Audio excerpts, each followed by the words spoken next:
Diabetes ఉన్నప్పుడు ఒక్క పూట తింటే సరిపోద్ది, మీ షుగర్ అనేది టైట్ కంట్రోల్కి వచ్చేస్తుంది. ఇది తప్పు. మీరు 3 పూటలు తినేది 2 పూటలు తిన్నా ఆర్ 2 పూటలు తినేది ఒక్క పూట తిన్నా షుగర్ కంట్రోల్లో ఉండడం కాదు, మీ హెల్త్ అనేది పాడవుతుంది. ఎందుకంటే ఈ షుగర్ టాబ్లెట్స్ అండ్ ఇన్సులిన్ వాడే వాళ్ళలో షుగర్ అనేది డౌన్ అవ్వడం జరుగుతుంది. ఈ మీల్ స్కిప్ చేయడం వల్ల స్ట్రెస్ హార్మోన్స్ రిలీజ్ అయ్యి షుగర్ అనేది ఎక్కువగా పెరుగుతుంది.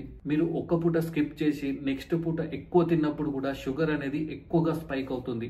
ఇలా షుగర్ అప్ అండ్ డౌన్స్ అవ్వడం వల్ల మీ హెల్త్ మీద బాగా ఎఫెక్ట్ పడుతుంది. అందుకోసమే మీ మీల్స్ అనేది స్కిప్ చేయకండి. మీరు రెగ్యులర్ బ్యాలెన్స్డ్ మీల్ తీసుకోవడం వల్ల ఈ షుగర్ అనేది మంచి కంట్రోల్లో ఉంటుంది.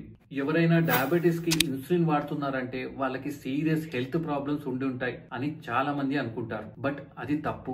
ఇన్సులిన్ అనేది చాలా సందర్భాల్లో వాడతాం. పేషెంట్స్ కి ఇన్ఫెక్షన్స్ ఉన్నప్పుడు ఆర్ సర్జరీ టైంలో ఆర్ ఏదైనా ఇంజురీ అయినప్పుడు కూడా ఈ ఇన్సులిన్ అనేది వాడతాం. అదే కాకుండా ప్రెగ్నెన్సీలో డయాబెటీస్ వచ్చినప్పుడు యా ఫీడింగ్ టైంలో కూడా ఇన్సులిన్ అనేది చాలా ఇంపార్టెంట్. ఒకవేళ డయాబెటీస్ ఉన్న వాళ్ళల్లో ఈ డైట్, ఎక్సర్సైజ్ అండ్ టాబ్లెట్స్ తో షుగర్ కంట్రోల్లో లేనప్పుడు కూడా ఈ ఇన్సులిన్ అనేది వాడతాం. అండ్ కొందరిలో kidney problems or heart problems risk ఉన్నప్పుడు కూడా అవి అవాయిడ్ చేయడానికి ఇన్సులిన్ అనేది వాడతాం. ఫైనల్ గా షుగర్ త్వరగా కంట్రోల్ రావడానికి ఇనిషియల్ స్టేజ్ ఆఫ్ డయాబెటీస్ లో కూడా ఇన్సులిన్ అనేది చాలా ఉపయోగపడుతుంది. సో సీరియస్ ప్రాబ్లమ్స్ లోనే కాకుండా ఇంతకుముందు చెప్పిన ఇష్యూస్ లో కూడా ఇన్సులిన్ అనేది వాడతాం.